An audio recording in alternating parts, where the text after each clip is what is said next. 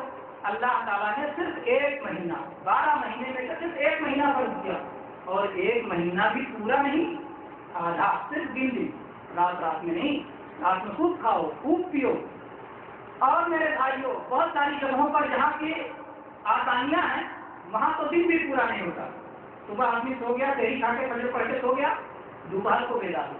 سونے کی حالت میں بھوک کا کیا احساس، پیاس کا کیا احساس، تو وہ پورا دن بھی نہیں رہ گیا، آدھا دن ہو گیا.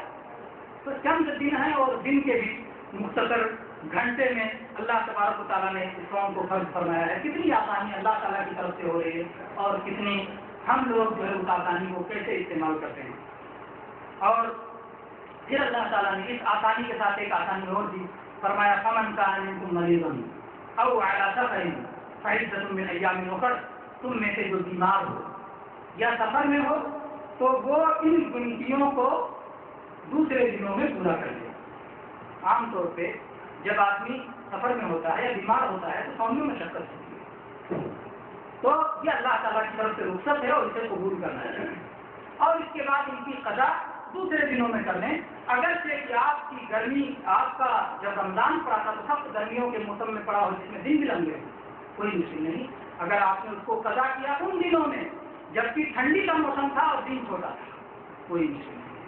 اللہ تبارک و تعالیٰ نے یہ کہا یا اس کے برعکس ہو کہ جو رمضان پڑا تھا سردیوں میں اور گرمیوں میں آپ کو قضا کرنی پڑ گئی، تو دوسرے دنوں میں آپ کو کر لینا ہے. اس کی برابری کا خیال نہیں کرنا ہے، بلکہ دن کے بدلے دن میں قضا اللہ تبارک و تعالیٰ نے رکھا ہے. اور پھر جب بیماری ختم ہو جائے اور تندرستی لوٹ آئے، سفر ختم ہو جائے اور آدمی حالت اقامت میں ہو جائے، اپنے وطن میں پہنچ جائے، تو اس وقت آدمی آرام پانے کے بعد ان دنوں کی قضا کر لے.